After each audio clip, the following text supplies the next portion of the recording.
Alright, minus the beacon light. We are pretty secured over here. This is part 2 of video number 1, securing 624.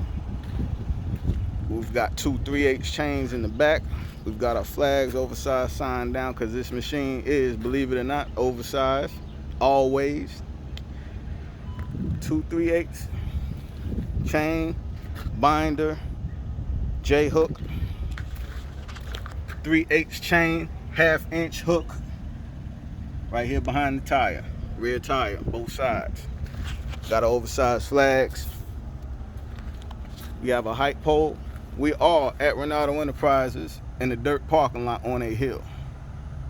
You see that? 13.9. That's what 7 chains get you. You're still over height. 13.6 is legal.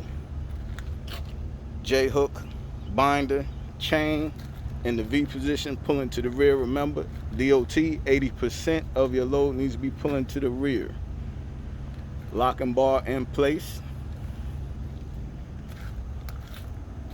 Front tire, oversized sign. Strap going over the arm to keep it from moving. Everything on this machine has to be prevented from moving. 3/8 chain, 1/2 inch hooks in the front, both sides. That's how you do this to get this machine down. Drop your sign in the front, pull your flags out, go scale it. Make sure you measure your width as well as your height. Always give your proper dimensions to dispatch and they will order your permit for that load.